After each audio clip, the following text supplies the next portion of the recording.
It is good. Truman might be joining us as well from his studio, which he's Okay. the vocalist, which I gave him the link, so we'll see here shortly. I don't know if he'll pop in or not. Hey, man, no worries. Oh, Absolutely. man. But talk to us a little bit about how Dark from Day One got started, man. Cool. So, actually, in 2006, man, I was reading an article. It was actually Scooter Ward from the band Cold, and he was talking about his sister was diagnosed with cancer. And so the last thing he said, so we were in the dark from day one, and I thought, dude, that would be a really cool band name. So in the beginning, we're born into this earth innocent, not knowing the pressures of stress, nor the evils that humanity is capable of. Our only hope is that our life will never be anything short of extraordinary. Therefore, we are in the dark from day one. Oh, that's awesome, man. No, that's super duper cool. I mean, we love the way like band names come from like play on words and just how like you're feeling about something like in a particular moment that leads to like such a cool like bigger vision. Absolutely, man. Yeah, so that was like kind of the start of it, just like the basic concept, the idea. And what I wanted to try to do was create, like super groovy, heavy music, but that had a lot of melodicism in it. No, absolutely. When it comes to like how you write music, especially in a band like this, does it Mhm. start off as like a vision or a lyric or a particular riff, or So do you a guys have lot a more conversation about that? so a lot of times for us, it really stems from like a guitar riff, For me, I never personally strive to be one of the greatest guitarists in the world. I always try to focus on the songwriting. And so like if I can create a riff that has like some sort of melody to where you could do several different vocal melodies and I can feel it, then I know that it has the potential for somebody else to feel it. But that's really how it starts most of the time with us is a guitar riff. Everybody is super creative in the entity and itself, all multifaceted, like a lot of musicians nowadays. Absolutely, man. No, 100%. How's the band like dynamic when it comes to overall writing? You know, Angel and I love to talk to the artists about how the chemistry is when it comes to music. Do you have somebody that tends to be the main focus as when it comes to like music and knowing stylistically, you know, the consistency of the music that you guys do, or is it an overall collaboration with everyone? I think that we overall collaborate like with different pieces, different ideas. But for the most part, like this is definitely a very guitar oriented, like rock metal band to where it really stems from that from the most part. But like say for instance, Johnny on drums, he's a phenomenal guitarist too, and he might come up with some guitar riff, and we're like, oh, dude, we're digging that. Let's go ahead and roll with that. And then there are other times too, like Truman, the vocalist, he'll do something. Oddly enough, man, he is like classically trained in piano. I mean, this dude does some shit that sometimes I'm like, was Beethoven your cousin or something? Like it blows my mind, honestly. So there might be something that'll come from a piano riff. I would say it's collaborative. Nice, man. Hell yeah. No, we'd love that for sure. Especially chemistry just in a band, obviously, is just so important in general. So it's super Yes. cool that when it comes to like the music overall, that everybody Right. has like such a vision and such an input when it comes to that. Yes. Well, and it is important too, as time goes on too, like bands in general, it's really interesting because it's multifaceted, you know what I mean? Like there are so many different elements that previously I'm sure they existed, but now to still have the ability to create with your friends is amazing and you have all these other tools that you can utilize at your disposal. So, That's, no, 100%, man, for sure. yeah. Angel, my good man, let's kick it over to you for a little bit. Hey, I just want to say, man, thank you so much for your time. Definitely want to talk about the new single. If we can get dive into that. It's really it's really fucking heavy. I guess the one thing that surprises me is only like 3 minutes Yeah. because like a heavy song like that, I guess you would just expect it to be longer. Right. But definitely, congrats on the new single. And just wondering, is the new single part of a new album, or are you guys just putting out a single for now? Good question, man. So right now we are actually recording a full length new record, and that was like We've had a few other singles that will probably land on the record, but we are trying to gear, more towards that heavier sound, like to where our vocalist is doing a lot more screaming type of material with whatever we come up with. Of course, the tunings are a little bit lower for the most part. Like we'll utilize sevens, both me and the other guitarist, and we'll be, in the key of A. But like this one's G. And I guess for me, man, I want it to be heavy, but I also want to have that groove, to where it just pulls people in. And for me, that groove really pulls me in. I mean, I dig the shit out of, like, Slayer, all kinds of different metal bands, but it's like for me that heavy groove, I just latch onto it, man. Also, so is this? I guess what I'm trying to get at is, what can fans expect um, from the new record, from what you have written so far? Okay. A lot of heavy riffs with some good, really melodic singing vocals. There'll be a little ear candy of, different piano parts within the songs. Some string arrangements, stuff like that. Ultimately, I hope what the fans will be able to embrace with this record is things that are relatable to them. Something that resonates with their souls and that they connect to. Because ultimately, I mean, we can do music all day long, man, but if we're not connecting, like there's not something that somebody feels within what we're doing, then somehow we miss the mark. You know what I'm saying? It's funny that you mentioned that because one of the comments about the single on YouTube was exactly that, how the person was just able to really relate to it and how it actually hits home to them. That's awesome. Then that makes us feel really good. That means like, all right, we did something kind of cool. And we were able to connect. Can you tell us about the band, the other band members that are in the group? Yes, absolutely, man. So Robin Najee, he plays guitar and does backup vocals, and actually, so him, me, John Truman, we all have studios as well. We're probably, for the most part, like two of the guys are about maybe 30 or 40 minutes away, but then a couple of the guys are about an hour and a half away. So my good friend John, he has played bass for us. We've been kind of like, dude, be a member or whatever, but he has helped us out a lot. John, was most probably noted for he was the guitarist of Evanescence. And Oh, that dude is a tremendous musician and even more a tremendous human being, So he's helped us out in the bass department. Rob plays guitar, I play guitar, Truman does vocals, and Johnny does drums. Once again, we all collaborate, on different songs and different material. Um, but I mean, their backgrounds are extensive as well, in everything that they've done musically. This is definitely not the first group for all of us, but Dark from Day One I created in 2006.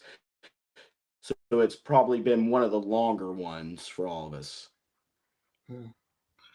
and you know what? I love that you're still grinding at it and haven't given up. Because I mean, when when bands actually come together, people, we just see, the band name, the kick-ass song, but we never Right. know how far the band has come, coming Yes. from back from 2006 till now. And Jay and I can relate. We've seen bands that come on the show are great and they end up breaking up for some reason or another. So how do you maintain a band together after so many years? That's an excellent question. I think for what I've realized throughout time is just honesty is still like enjoying it, not being afraid to communicate with one another. I mean, you're gonna have things that you disagree on. Being in a band obviously is like a big ass marriage. You're in this relationship with all these different personalities. You know what I mean? And so it can be very challenging to juggle, but at the same time, man, if somebody is open to listen to, another perspective, and even if you may not necessarily agree with that perspective, you can still understand it, and have that respect. And Dark from Day One, since its creation in 2006, we have went through some different band members, but I would say the core, like Truman would be the newest member or whatever, and so he's been in Dark from Day One for 5 years. Um, and Do you want me to tell you a really cool story about how he kind of came into the band? Yeah, definitely. We love Okay. cool stories. So I was dating this chick. This has been, like 5.5 years ago, and she put on all these different little concerts. And at that point in time, our vocalist had went on to do some other things, and I was like, damn, here I am again. I want to have that voice for this type of music that we're trying to create. So I go to this little festival, and mind you, like probably a couple months before or whatever, we had played with Quiet Riot and Saving Abel and stuff out in this field. Really cool venue. But, anyways, here's this guy up on stage, and he's playing System of a Down Toxicity on acoustic guitar, and I was blown away. I was like, this guy's voice, man, he is so good. He can hit so many things. So I said, man, how would you like to have four other brothers? Instead of like, hey, would you join my band or whatever? He was like, that sounds pretty good. So somehow I conned him into it.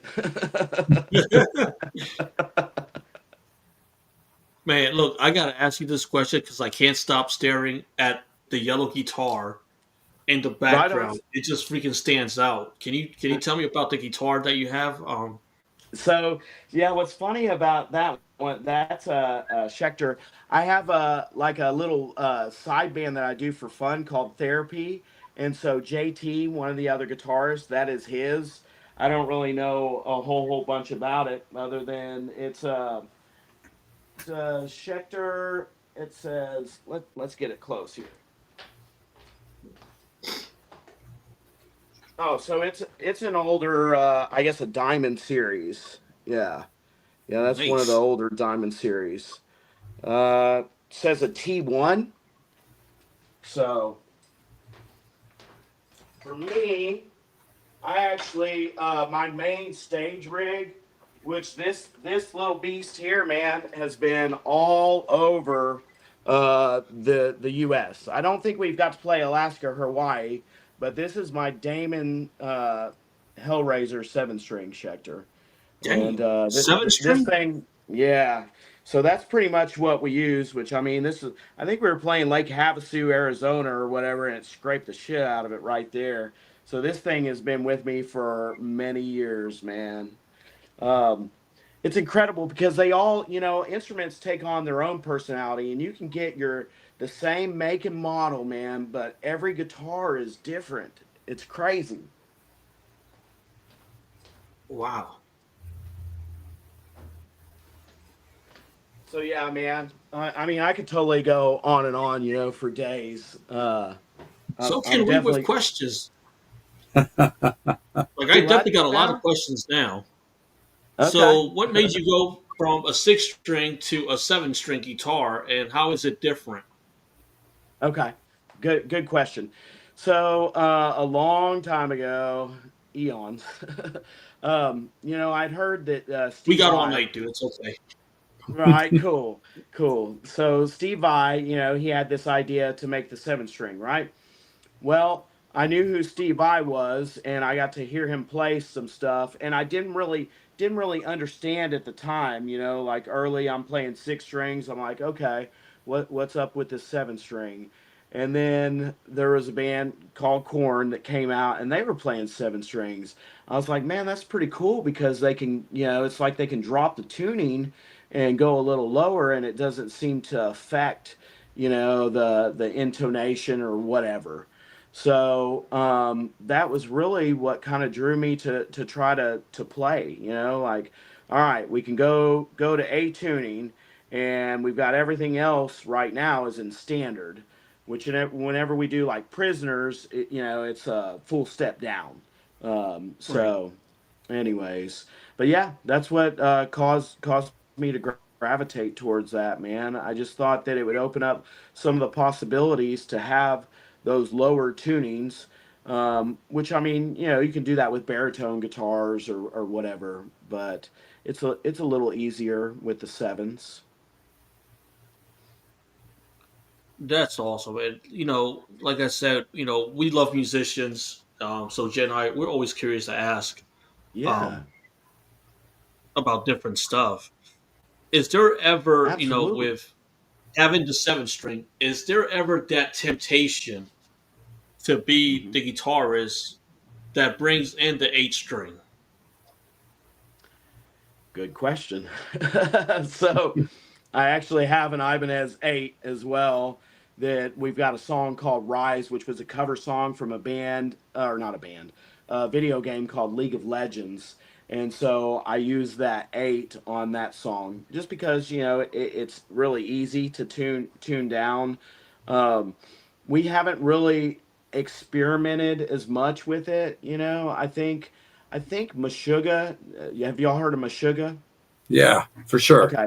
All right. So I think Meshuggah, I think they used nine strings, um, which is pretty fascinating and incredible.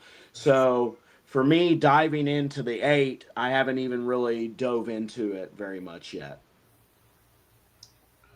And Brian has a question about your name, and just curious to know: were you always known as Redbeard, or is that something that you just gradually just became? That's a good question. So a long time ago, one of our band managers, I used to have really long dreadlocks, and the band manager was like, "All right, everybody, time to do something different." So I was like, "What if I shave my head, grow my beard out, and dye it red?" And they're like, "Yeah, that sounds pretty cool. Do that."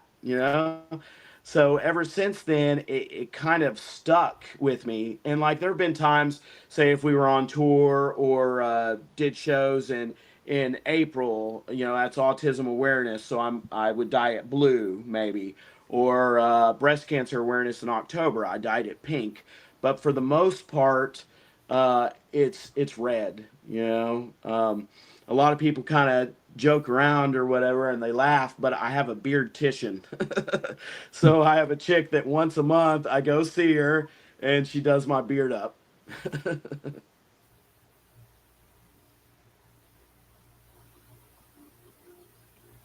That's awesome. Because, like I said, look, at the end of the day, it stands out. It's good to kind of have like a different personality and be different from the rest. Absolutely, without a doubt, man.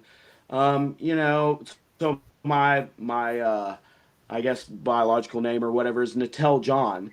So when I was little, I didn't care for it very much because little kids were like, "Oh, Natalie, Natalie," or whatever.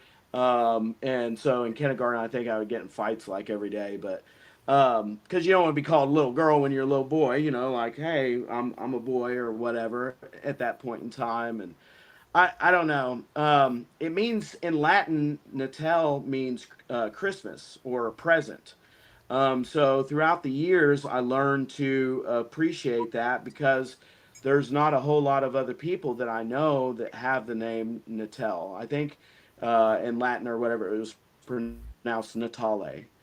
Um, but yeah, man, I just I'm thankful for every day. You know what I mean? I'm thankful to be able to hang out with you guys, and I think it's cool as shit is what y'all are doing. You know, you guys are making the difference, believe it or not, in a lot of artists being able to be seen or heard.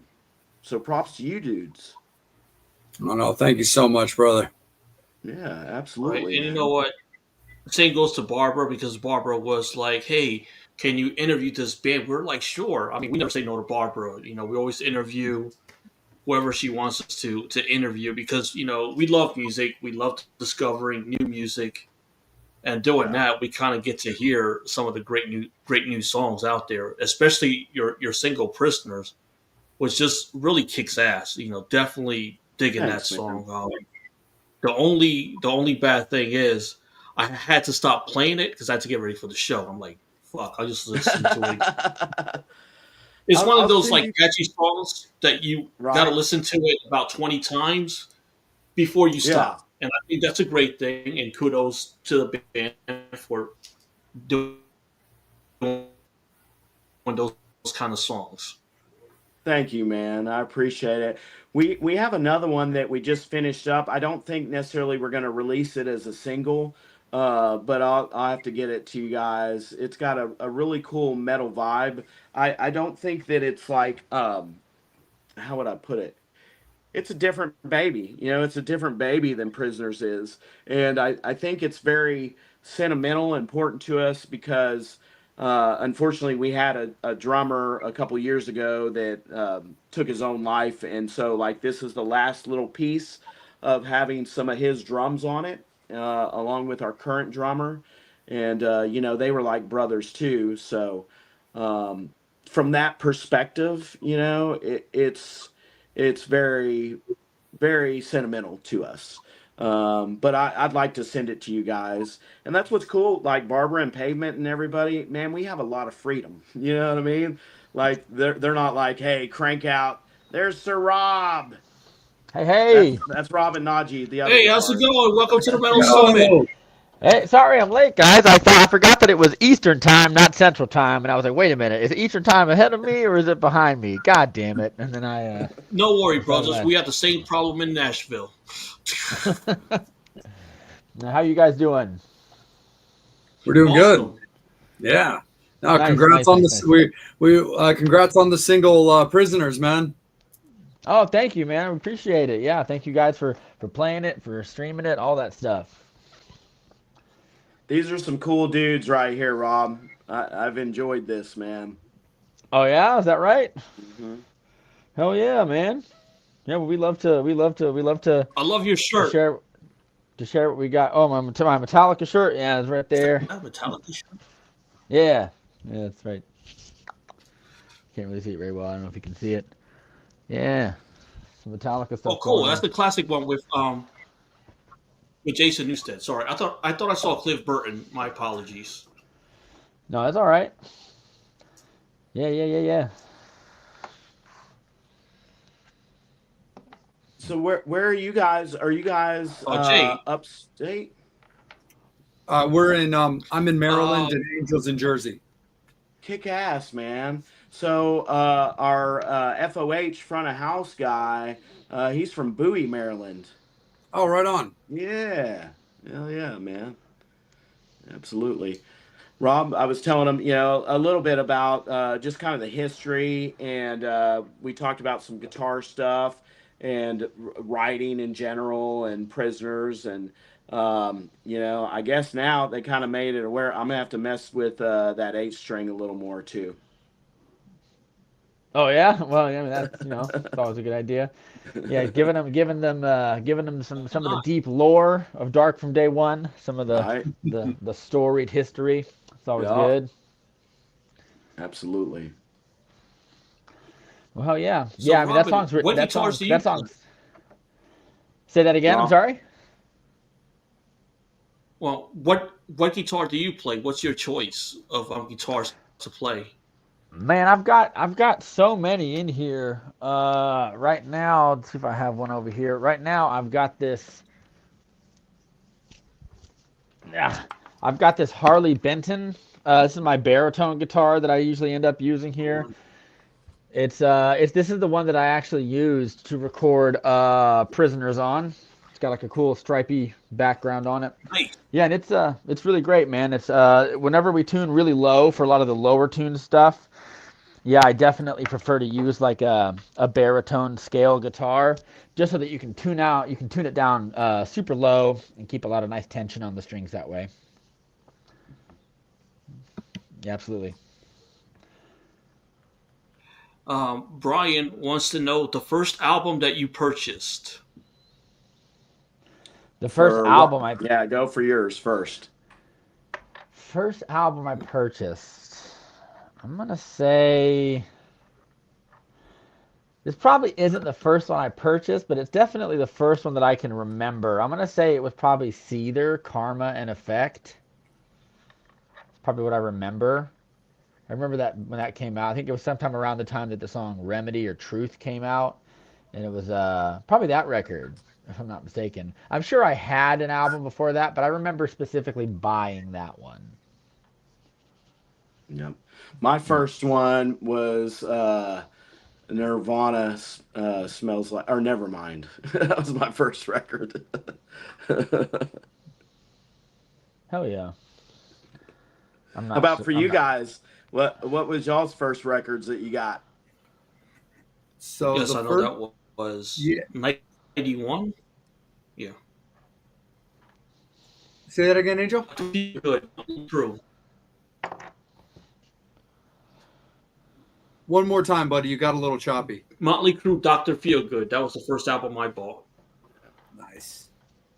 The first albums that I remember getting, um, Uh, Dr. Feelgood. That was the first one I bought. oh, right on, dude. Like the first albums I remember getting, my mom actually gave me my first Queen record, and I'm a huge Queen nerd, so I never went back after that. But I she also got me Zeppelin 4 because I was a big fan of Stairway to Heaven, and I still am to this day. Like Zeppelin collectively, um, I have so much love and respect for what they brought to like the scene. Just collectively, they weren't like the biggest band for me, but they're like certain singles of bands, certain songs that, of course, people gravitate to.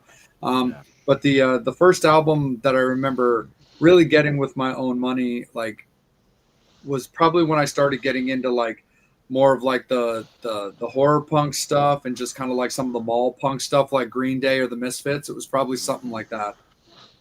That's cool. Yeah. Hell yeah. Yeah, man. Every kid should go through his horror punk phase. Oh, Go through some misfits and some gore punk. It's always fun. oh yeah. It's always not your mom won't understand, but it's fun. Yeah, but still to this day, I need my Misfits now. I never fell out of that phase. I Yeah. still need my Misfits to this day. Absolutely, man. When you guys look at Prisoners, how do you feel? So Angel and I talk a lot to bands about like things like set lists and like how they put together in the flow of a live show. With Prisoners out now, how do you feel it resonates with some of your previous singles like Elysium and Addiction and Giants? It's a good Man, question. I'll be 100% honest. I never. Sorry, I'm going to grab a charger so my phone doesn't die mid-interview. um, but I actually don't really think, or I don't think about the song in terms of the set list at all. I probably should think about it a little bit more. But the first thing that I'm doing when I'm doing any of these, when I'm like working or writing on a song, is I'm just asking myself, do I like this? Like, does it interest me? Does it stimulate me in any way at all, or is it just like I'm not worried like, oh, how are we gonna fit this into the set list, or is it gonna be in the how are we gonna how is the guitar changes gonna go from the song before it or after it? Like I'm just trying to not think about some of that stuff and think more about like, do I just like the material as is? Yeah. And then after that, like what he's saying, so then after that, we'll get the songs done, and then we're like, So you want open big, in big, right? Everything else in between waves, and also you do got to take in consideration the guitar changes, how your vocalist is gonna, perform on certain songs. Like there are certain songs that are more challenging, but he's right. Like first, let's get the songs done, and then arrange the set list to where it has a good flow. Sure, Because you yeah, like do I open big, in big. yeah, like it might be smarter if we didn't have because this song is in a totally different tuning than a lot of other songs Yeah, are. So I that told means him.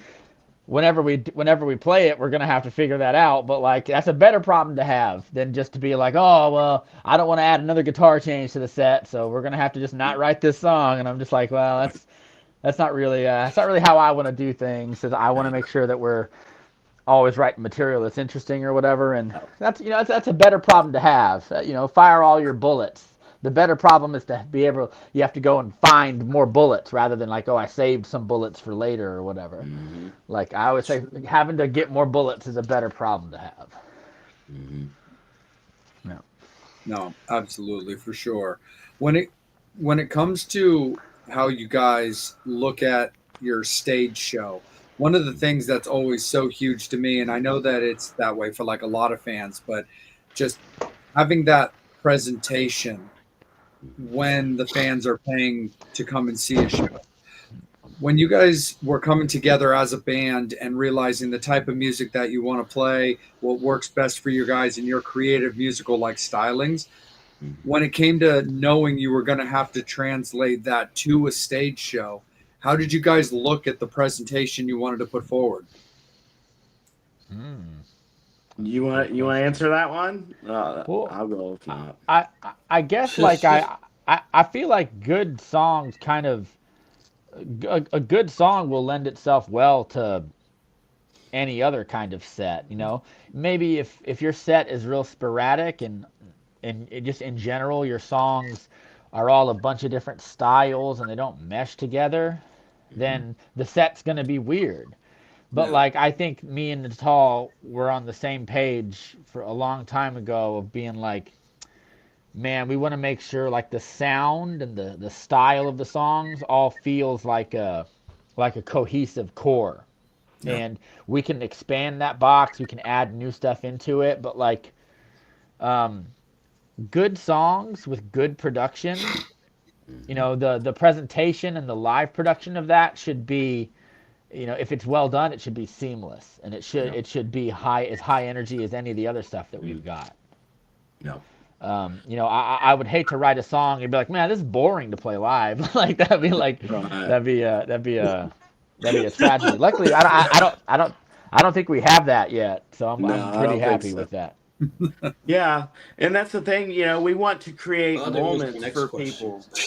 Yeah, yeah, we want to create moments for people, like say for instance, when they're coming to the live show, what are they experiencing that they will not experience, listening online or whatever. So they may not remember every song, but they will remember that time that say for instance Rob went over and he's playing like a cymbal piece with whatever Johnny's doing. Stuff like that. So create moments. For sure. Yeah.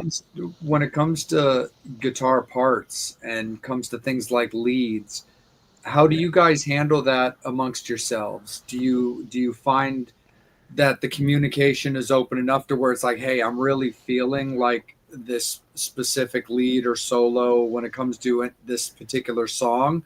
Or do you guys write in a certain way based off of like strength and style? Natal, you want to take that one? Yeah, that's a good question. So for the most part, Rob is such a beast at what he does guitar wise. I'm like, dude, you do these leads here. I'll do like the leads throughout, like say the rhythm leads. You know what I mean? Um, but I'm more one of those atmospheric, type of players. And so when it comes to the super shredding, that dude has got it. I mean, don't get me wrong. I'm sure that we'll have some songs that'll come up that I will do some super shredding on, but um, what he does is amazing. You know what I mean? So we have a respect for one another. Like we know our strengths. and we want to continue to build on whatever weaknesses we have. But Yeah, yeah, I don't really feel like I don't think, maybe Natal may disagree with me here. I don't think we've hardly ever had a talk or a discussion about like leads or whatever, or like who plays what where. We kind of yeah, just do what makes the most sense, because like if there's a part where maybe I have to do a vocal thing live, and it would hmm be easier for me if I play the easier part so I can focus on doing that too. Then I'll be like, hey, you take this part and I'll take this one or whatever. But it's never real. Like, obviously, if there's like a big shred, we don't really do lots of guitar solos in the songs. Uh, like I think we've only got like two really that have like I think dedicated so. guitar solos. Yeah. If I was a younger man, there would be guitar solos in every song. But I kind of grew out of a lot of that when I was younger. I don't really. I I like the guitar solos to have like a very. I like it to have a very focused point. I don't like guitar solos that are gratuitous, or like that's not really the kind of music that we do. hmm So, but when I do feel like a soulful, like a cool guitar like solo would fit well, hmm then yeah. So obviously, like I probably would handle that. But like as far as like the parts, we kind of just go like if it's a part that he wrote, usually, then I'm kind of like, well, I'll let him handle that for at least as much hmm of it, unless for some reason there's a change up where I need to, maybe it'd be easier for me to play that for something, or be easier for him to play this part or whatever. We do what makes our live sound, in my opinion, sound as close to what we're doing on the record. So if we Yeah. combine that with the fact, like when we play live, we play with clicks in our ear, and like backing tracks and in ears. So it's a big balance of like like there's a lot of our songs that have lots of like like a lot of synth and electronics and cinematic kind of ear candy stuff in it. So like if there's like a particular effect or like a cool sound effect in it hmm versus like an actual guitar part that needs to be played, it's all something that we usually just hash out in the rehearsal space. Like sometimes like if there's a guitar solo or something, and maybe there's like a dual harmony part or something that doesn't really happen that often, like that might be something like that we might like put that on the track or something and have him hold down the rhythm, or we would discuss that and be like, hey, do we want that extra harmony on top of the lead guitar or whatever? Then let's do the rhythm guitar, and then you play that part with me live or whatever. It's always a big discussion. We want to give people something as close to the record as possible while still making it feel authentic and like a live performance. Absolutely. Yeah, definitely, for sure. All right, fun question time. Do any members of the band have Dark from Day One tattoos? And if so, who has them? Oh yeah, me and He Natal both does. I have do. one. Yeah, I got the logo. And then If you can see it, like we do. right Yeah. over there, right Oh under. Yep. Yeah. yeah. Nice. I mean, it's all. I figured that you would probably have one as the elder statesman back to 2006. But it's nice to see that you guys also as a dueling guitar axemen have that in Yeah. common as well. I think I was the first one Absolutely. to get the. I think I was the first one to get the tattoo. Yeah, I think out of the Oh, group, yeah, Yeah, yeah, I think he was the first one. Yeah. yeah, I nice. beat him. I beat him to the punch. Mm. Well, for what it's worth, I'm still the only person with a Metal Summit tattoo at the moment. So It sounds like a Really? challenge. Everybody else yeah, has got to step up. I didn't know that. Yeah.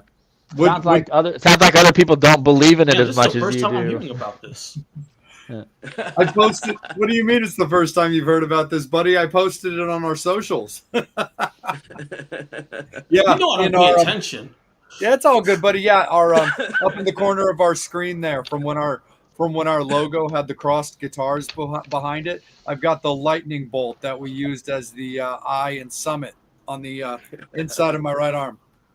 Oh Oh no. yeah. Well, But I'll since I definitely just remember now.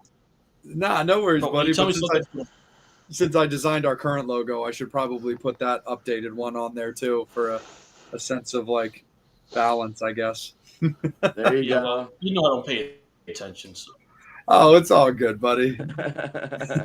This is a Sounds like, this is a fun show. yeah. It sounds like there's going It's to be always a fun some show. metal summit tattoos in the future. Yes.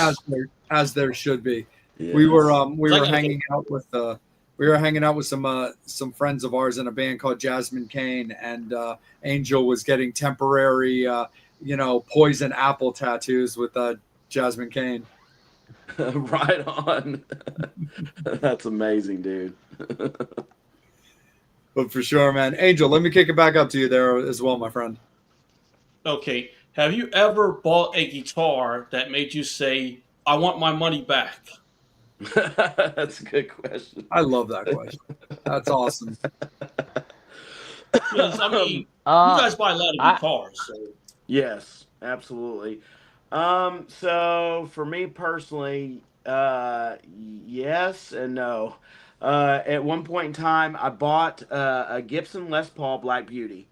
Amazing guitar. Always wanted one, right? Sounded great. It's heavy. However, for what I'm doing, it's not as applicable, for like detuning guitars. It would not hold like a lower tuning. I mean, I could get it, like say standard tuning, drop D. But even when I would try to go to like C tuning, which a lot of groups use, that Black Beauty had a hard time holding it, man. So great guitar for specific things, but not for what I was trying to achieve. How about you, Rob? Like, have you ever purchased a guitar that you're just like, why'd I get that? Like, it wasn't good. I'm trying to think if I've ever like sent one back because I just was really unsatisfied. I don't think Right. I've done that. I think I'm a little sporadic on guitars in general. Like I'm always like selling one and upgrading to a better one kind of thing. But I don't think I've ever bought one and was like man, this thing sucks. Like I gotta get rid of it. I don't think so. I feel like all the guitars I up to this point I've been very happy with. Yeah. Maybe like my very first guitar, I had like some really Epiphone Les Paul knockoff for my very very first guitar, and it was okay, Yeah. but I didn't love it, but it wasn't bad. Like I got rid of it because I kind of developed an aesthetic taste that I wanted more, maybe. But I agree with Natal. Les Pauls are deeply overrated guitars, and they never stay in tune anyway. So, yeah, yeah, that's why. Yeah, I would never buy a Les Paul. But there's a million better guitars to buy than a Les Paul.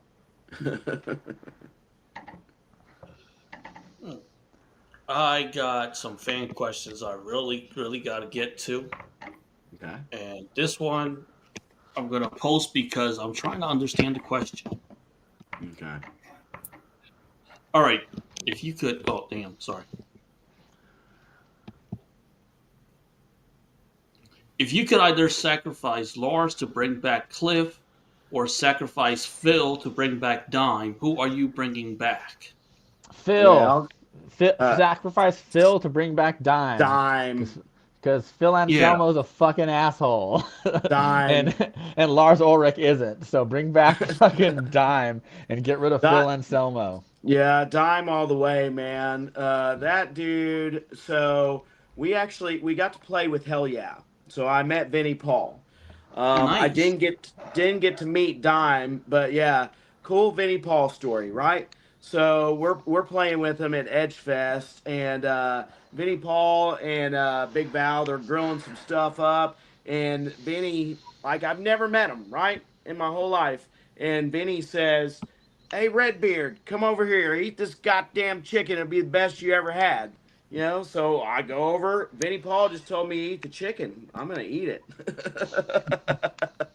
But I never got to meet Dime. But yes, Dime all the way. Rob and I totally agree on that.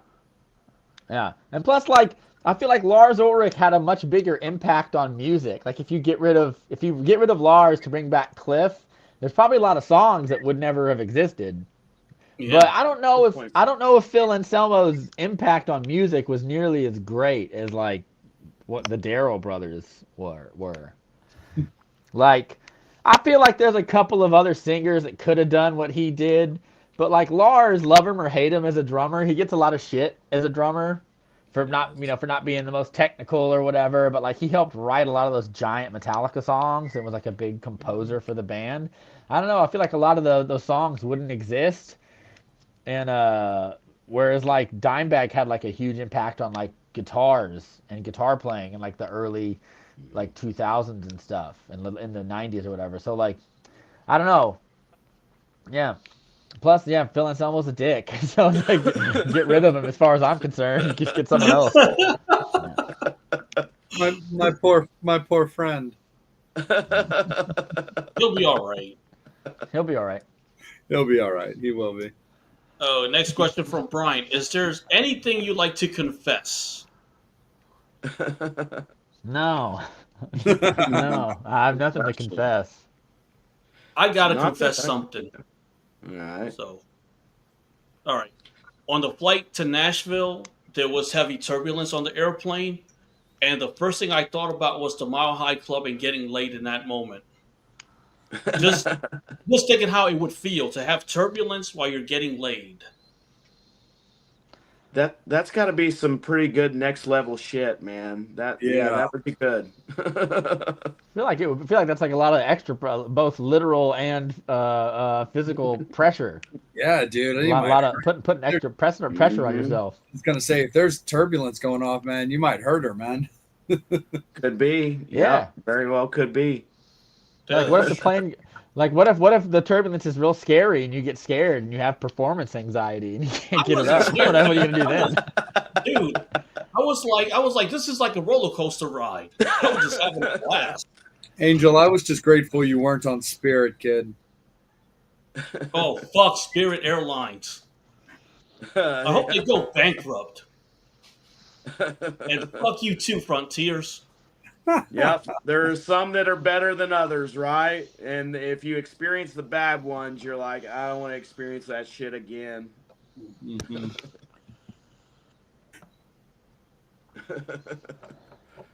Sounds like there's some stories that he has there for that for sure. Brian wants to know, touring on stage, what event scared you the most? Hmm. Scared me the most. I don't know if I have like a scare on stage. I think my biggest fears are probably like Natal probably knows what my biggest fears on stage. It's like the ears go out or the track's not working or the amp blows. It's always something like that, something technical that happens or whatever. Yeah, I don't think like I have any necessary like fears on stage or whatever. There have been times that maybe say I jumped and I jumped wrong or whatever, but I wasn't afraid to. I just like, oh shit, well that just happened. I guess I'll just get back up and do it again. But I Yeah. wasn't like afraid of it per se. I don't think there's anything really like stage wise other than like what Rob said. Yeah, we want stuff to work right, but I expect it not to. So when it works good, I'm like, hell yeah, it's working. Um, yeah, I forgot what my next question was going to be. Oh, how's the music scene in Arkansas? Are the bands like supportive of each other? Is there like kind of Uh, camaraderie? um, I have a lot of great friends in the music scene. Natal, I'm sure Natal does too. Natal probably has more than I do, to be honest with you. Yeah. Um, I feel like it's a little insulated. Like there's not a lot of variety that I would like. It's probably not as much variety as you'd get in like a bigger city. Hmm. And everyone is it's kind of a there's a little bit of I think there's probably like a lack of variety and a sense of favoritism as far as like which genres. Like if you play in a country band, you can get gigs playing covers and stuff, and people will probably book you a lot. If you play like hardcore or deathcore music, like a lot of the kind of DIY clubs and venues, they love that stuff. But if you kind of play the stuff that we play, there's not a ton of bands that occupy that kind of space.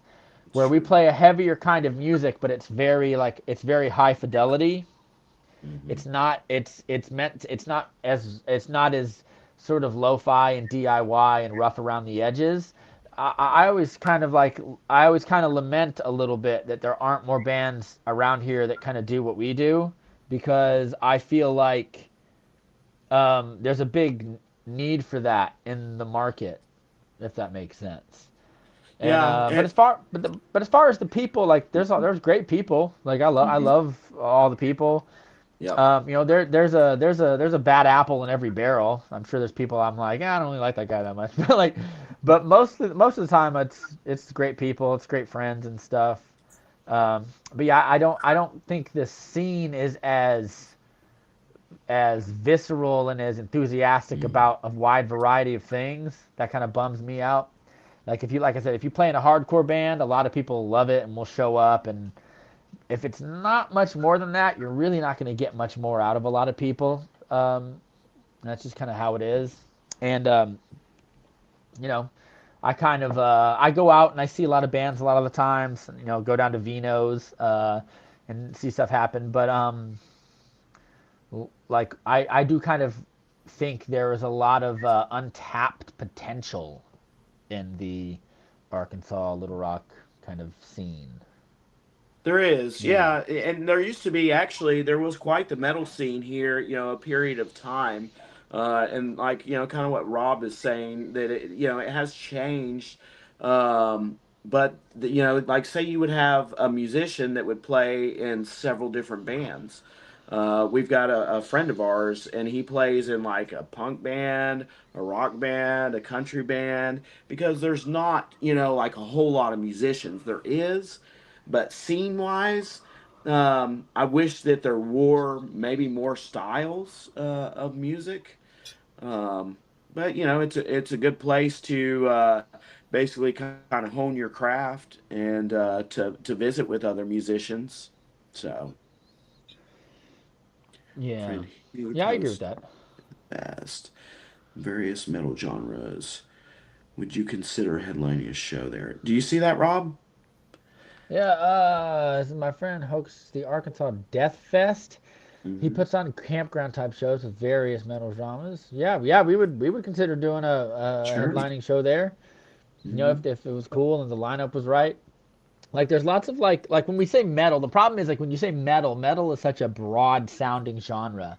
Like Yeah, it some people is. when you say metal, they think like Skid Row and Motley Crue. Some people think Pantera or Five Finger Death Punch. Some people think, like he said, Arkansas Death Fest. I'm assuming lots of like death metal. Like you're thinking of like things like like Obituary or like Dark Tranquility or some of those like Swedish melodic death metal bands and stuff. And like I don't know if we fit neatly into any of those categories. Like I list like Yeah. the stuff we do is very metal inspired, especially a lot of the new stuff we do.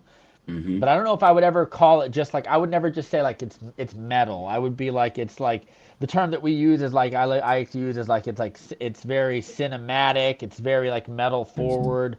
A lot of big like Yeah. metalcore bands or like I listen to lots of bands like Fit for a King and like some early Parkway Drive and like bands like Starset or Motionless in White. Like there's lots of bands like that we take a lot of influence from, but there's also like a level of melody that we like to be present in the music, and I think there's a fine line, and we're kind of flirting with the line and going around it in every which way every time we write a new song, seeing where it Yeah. lands. So, but I'd love to play some more metal forward shows. I think it would give us a more of an excuse to cut our teeth on it. Yeah, Yeah, absolutely. absolutely.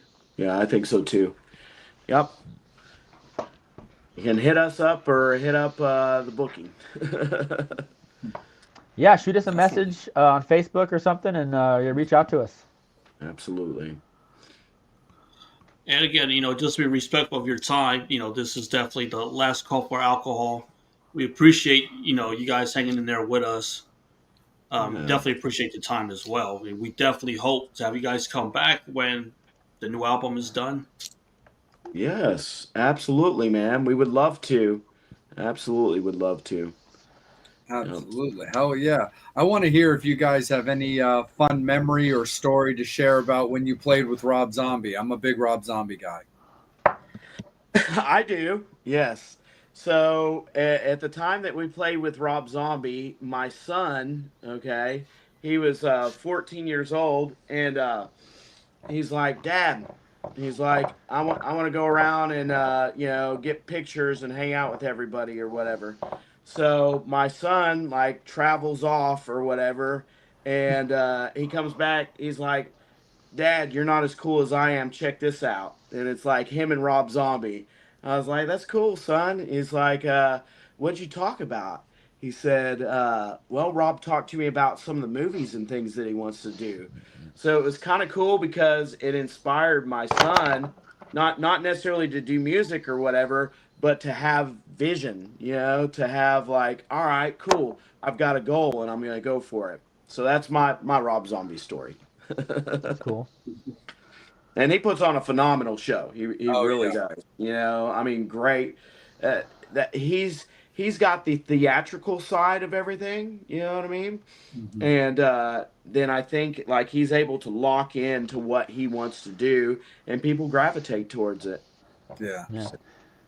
Rob Zombie's super underappreciated. One of like the first like pioneers of like industrial metal shit that Oh never yeah. really gets enough credit for the kind of stuff that he helped pioneer. Like that kind of dance metal vibe. Like you listen to a Mhm. song like Dracula or something. Yep. Yeah. I Absolutely. was like, that stuff. You don't really hear a lot of stuff like that before or since. Yeah. No. You really don't, because like you take a movie, you even take a song like from back in White Zombie, you take songs like More Human Than Human, Thunder Kiss, or I'm Your Boogeyman, which are also like they've been remixed. Rob himself has put out remix albums of his music, and you still hear those songs in clubs and stuff Yep. like that. It's true. It's very true, man. Yeah. Yeah. And Without a one doubt. other curiosity question for you guys, based off if you have any cool stories. When Angel and I were in Nashville over the weekend, we interviewed Chris Kale from Five Finger Death Punch. So I was curious if you guys have had any interactions with any of the Five Finger Death Punch guys, because Chris was a doll. He was so cool. He was so nice to us. He's a badass dude. So actually, I want to say prior to maybe Rob, you might have just joined or sometime around then.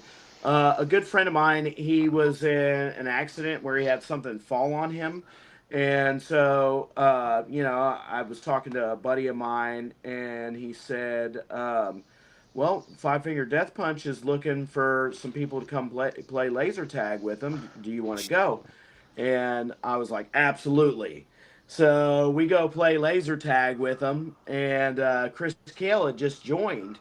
And at that point in time, he said he was about to sell all his shit, like the other band that he was in. And I guess his manager or whoever it was at the time said, "Hey man, Five Finger Death Punch wants you to audition." So he had just joined them, and he was just super down to earth, super stellar guy. We were doing a show separate from this, fast forward a little bit after hanging out playing laser tag. It was, I think, them and All That Remains. Y'all know who All That Remains is. So I got to Yeah. play laser tag with Ollie and Phil. They were all kick ass people, man, really down to earth. So Chris Kale comes out. We were doing a benefit show. They do this thing called Monsters of Todd in Arkansas. And what they do is they pick out a kid that may have been diagnosed with cancer, brain tumor, whatever it is, and try to raise funds, right, for the Yeah. family. So we're playing a show for this kid, Keegan. And during the middle of our set, Five Finger Death Punch is in town, and so Chris comes up on stage, and talks about Keegan. He gave him passes to the show and stuff like that. Genuine heart, man. Chris Kale is a genuine hearted, awesome dude. Oh, that's awesome, man. Yeah, my buddy Matt is the bass player in All That Remains. Okay, cool. Hell yeah, dude. That's Yeah. Uh, badass. Didn't he used to play for? Oh God, did your buddy used to play for another band before All That Remains? Yeah, so he was in All That Remains, left him for a little while, and right before he went back to All That Remains, he was playing actually in CKY. Okay. That's right. Yeah. Okay.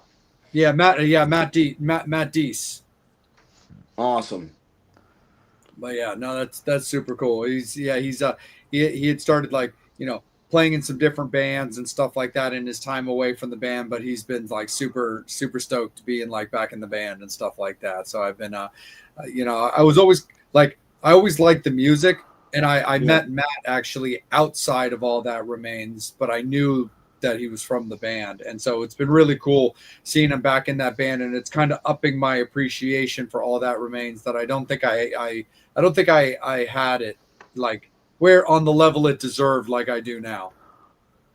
Hell yeah. That's kick ass, man. Yeah, Yeah, that's different awesome. level.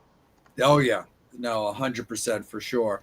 But also one of the things that Angel and I always want to make sure that we cover before we let any of our guests continue on with their evening is please let everybody know where you guys can be found, where the single can be found, and where the band can be found, of course. Yeah, Rob, you want to let them know? Yeah, well, like the single, you can find the single on Spotify, YouTube Music, all the great places that you get your music streaming and stuff from. Definitely find us there. Go and like our Facebook page, Dark from Day One on Facebook.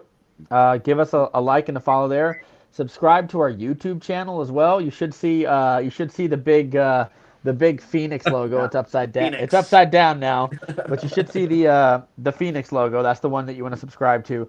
Give us some follow on the socials, man. It really helps us out a lot more than you guys think. So just taking 5 seconds and going and giving us a like, a follow, a subscribe, or whatever. Follow us on Spotify, add us to your playlists, and Yeah. you'll be up to date on all the cool stuff that we've got coming out. We've got some really killer new songs in the works, and we're slowly chipping away at them, and it's some of the best stuff I think we've had in a long time, and I'm excited. I'm impatiently excited to get it out and let people hear it, but also like we're trying to make sure that every song is a heater, that every song is gold. So That's awesome, man. No, hell yeah, for sure. Angel, do we have anything final from yourself, my friend, or are there any final questions from the Metal Summoners? I guess as it gets closer to the record, can we expect to see merch from the band? yeah, sure, absolutely. Yeah, we actually we do have merchandise currently, but we have not got the store operational. We need to have the merch store operational right now. We've been doing everything when we do live shows. And we've had several offers, but like Rob and I have discussed this, we really want to get the record done before we go ahead and hit the road. But we will definitely come out there. And hopefully we'll be someplace where you guys are, and I'm gonna hit you up and be like, Jay, Angel, come out. Sounds great. We'll be there. Cool. Yeah, Cool. We appreciate you guys, man. Dude, yeah. Where absolutely, man, for where are sure. you guys located at? We're in Maryland and Jersey, respectively. Hmm. Okay, cool. And there's Yeah. Maryland definitely loves its metal. There's places like Baltimore Soundstage, Zen West, and the Wrecker that I think you guys would do really well at. And Angel's definitely got venues around him. What was that venue you were at? Landis? Is that the one that you were at for Landis whiskey? Theater, yeah, Landis Theater in Violin. Okay. Cool. See, these are things I can mention to booking too. I can be Yeah. like, hey, check this out. We'd like to roll through there. So No, that's good. definitely, and a lot of the bands that you guys already have history playing with Yeah. definitely come through at some of those Okay. venues, stuff like that. Like you would mention the band Cold. They're actually playing in town tomorrow night. Nice. Yeah, Nice, man. Very cool. so Hell, definitely a good one there. But okay. but of course, Rob Natal, like the biggest thing for me and Angel is that you guys had a good time tonight. You enjoyed yourselves. You felt respected. You enjoyed the questions that were asked. And most importantly, you felt that this was in any way, shape, or form beneficial to the continued success for Dark from Day One. Absolutely, Yeah, man. Yeah, I told you guys from the get go, I was really enjoying it. I love the yeah, shit out man. of I the mean, logo and what you guys are doing. So, we yeah, appreciate thank you y'all. guys having. We appreciate you guys having us on. Do you guys have a? Did you guys have a favorite song of our new batch of songs that you guys had taken a chance to listen to? I mean, we were talking up Prisoners because that one's just a fucking banger. So definitely like that one. I love exploring like the old like the back catalog and stuff like that as well. So I really liked Elysium, if I'm pronouncing it Yep. right, and I pronounce Oh, everything yeah, wrong. So yeah, it's Elysium.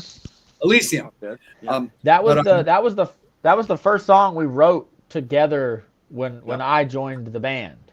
oh, If I'm not cool. Mhm. mistaken, yeah. So Yep. all the stuff from like all the stuff like Elysium, Giants, Giants. Yeah, Giant. Crawl, Yeah. yeah, Crawl, How Could I? Those songs are all like the newer iteration Mhm. of Dark from Day One for Oh, sure. right on. Like Addiction and stuff.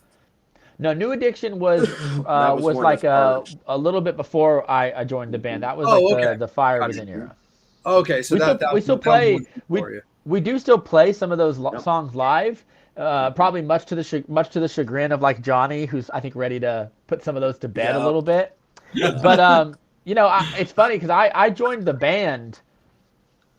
I joined the band. I first saw Dark from Day One as a fan when I was like a long time ago. I think I came out Mhm. and saw him at like we had a venue called Juanita's, which like so had this cool stage upstairs and stuff. And that was the first time I saw them, and I saw them play those songs live with the whole different lineup. He still had the stupid red beard, but that's all right. And but it was I got to see them play those songs and I always dug the style of music. I always just thought it could be more dynamic, more aggressive, heavier, more production like stuff put into it and stuff. But I always liked like the vibe of the songs. So like it's funny now that I get to like kind of play some of those songs live, and it's funny to think that now I'm trying to like, oh, I can't wait to get away from some of those tunes now. But I remember listening to Last Chance with my friends, and being like, man, I like this band. This band's really cool. There's not a lot of bands out here that are like, playing on 7-string guitars, and they have these kind of nice melodic hooks, and they have like a it feels authentic, but there is a sense of like melody and commerciality a little Yeah, bit to the music because everyone around here wants to just kind of like they at the time especially like back in like 2012 13 or 14 when I kind of saw this like all those all those bands that were kind of around that time they were all just kind of doing like it all sounded like early aggressive like post grunge music from like 2001. I was kind of like I begrudgingly call it like UFC metal. It's always like a dumbed down version of like Pantera or Five Finger Death Punch, but nowhere near as good or as interesting. yeah, And Dark from Day One was the only band that was doing stuff that was like that had like a vibe and like a and hooks yeah, to it where like I could hear the song and then when the song was over I could go back and I could sing it and I could remember most of the songs and that was the thing that always separated it for me and that was always what I told Natal when I joined the band I was like we got to get back to that like that but like a fresher more Yep. modern, more aggressive version of that. Like so, it's I just kind of see my role in the band is to facilitate that. yeah, Like the big guitars are there, but they're meaner. We're tuning them lower. We're doing where the Right riffs up the are more wall. aggressive. There's lots more like metal and metalcore kind of influences have seeped their way into the bones of it. Like more double bass, Absolutely. more breakdowns. Adding screaming, adding guitar solos, adding like more loops and ear candy and electronics, and making it a style of music that is very like cinematic and engaging Mhm. live. Like I always like to say when we do our little huddle before we do every show. We do a little huddle before, and we get together, and Natal leads us in some type of inspirational, like Michael Bay movie speech or something. And I always say, I always tell everybody else, like when we go on stage, I'm like, I love all the other bands we play with, but I'm like, my goal is for when we get off the stage, they go, man, they're fucking killer. Their songs are really cool, and they're really like, when everybody in our band, we move around a lot live. We're not boring. We don't stand still. We're trying to create, like Natal always says, like, create moments for people and make them remember. I'm always like, everyone else is fighting for first loser except for us or whatever. So like I always had that appreciation for what the band was before me, and I try to honor it now that I get to sort of help steer the bus a little bit on what the music is like. Hmm. Oh It's really yeah, cool. for sure. When it came to like bands that had a little bit of that like melodic hook to them as well, that were like also really aggressive. Like I was always an early Butcher Babies fan, and Henry was a 7-string guitar player, and he was one Yep. of the first people that I really noticed playing 7-string guitars. And also when it came to like bands that were coming out around the time that like Korn was coming out, when we talked about them earlier, is I've always been a big Coal Chamber guy, and I have so Yeah. much respect for what Meeks does and the way Yep. that he puts it down, and the stuff that he's doing in Gemini Syndrome right now is absolutely dynamite. Yeah.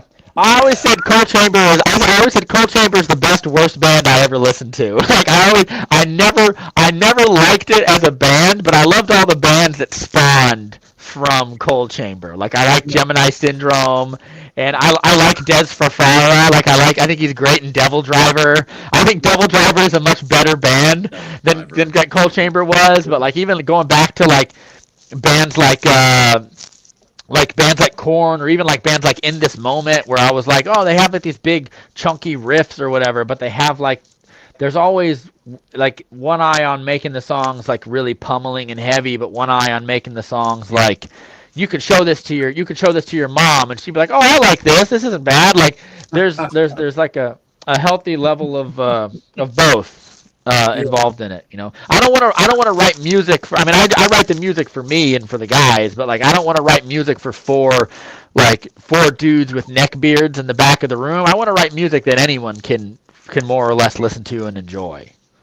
And I think Yeah, Natal always, connection. and that's the thing that I liked. I felt like Natal when Matt and all them were back in the band way back then when I saw them. That's what I always felt watching them. I was like, oh, like this is kind of music that if you're just nominally like a rock or metal dude, you can listen to it and you can enjoy it, and you don't have to like you don't have to know anything more about it than that. Like there are some metal bands where like, and I love this kind of music. Like in a lot of ways, I played down a little bit in Dark from Day One. Like I could be doing all sorts of cool, gratuitous, shreddy stuff, but I don't really like to do a lot of that. But like there's some people who write like metal music that's just for like music nerds, like if you listen to a band like Periphery, and I love Periphery, I'm not shitting on any of it, or bands like like The Contortionist, or like even Polyphia. They're kind of they're cool bands. They have their fan base, but they kind of write music, for like music nerds and guitar nerds. And I never wanted to really do that. I wanted to write music that a guitar nerd could listen to and be like, oh, that was a cool fucking like cool little sweet picking riff that he did there, but also be like, but anybody could listen to it and enjoy it without having to know, a bunch of music theory and arpeggios and all your modes and stuff. Like Angel was saying earlier, right? That Mile High Club turbulence thing. So what kind of music is going to make that happen, right? I Hell guess yeah. maybe. I've enjoyed it, but I got to get out of here and I got to start Nah, doing some stuff, man. no worries, guys. An absolute pleasure, of course. Metal Summoners, thank you guys so much. As always, you killed it like you always do. Great interaction, great questions. Thank you for supporting the band. Thank you for supporting the show. The guys laid it down for you. Make sure you're following them on all of their socials, so that way you know everything that they've got going on as far as the current single Prisoners, the upcoming music, and when they're going to be hitting the road. Make sure that you're following, liking, and subscribing the Metal Summit on both YouTube and Facebook. That is where you're watching the interview right now. But if you want to know who's coming on the show, then you want to make sure that you're following us on Instagram, because that's where the announcements come out first. You can find Angel at Angel Alamo78 on Instagram. You can also find him on Facebook. You can find me on Instagram at Salem.vampire. You can also find me on Facebook as well. And also our beloved Psycho Steve. You can follow him at his website at psychostevepresents.com, or you can find him at The Real Psycho Steve on Instagram as well. Take care. Be good to each other. Our next guest announcement will come out over the weekend, and the next live episode of the Metal Summit is actually going to be next Thursday. We're doing a double dose that day. We're going to have an afternoon episode as well as an evening episode. So stay tuned to find out who we're bringing on the show. But take care. On behalf of Dark from Day One, we really appreciate their time. And on behalf of myself and Angel, Metal Summoners, you rock. We love you. We'll see you in a week. As always, you've been watching the Metal Summit.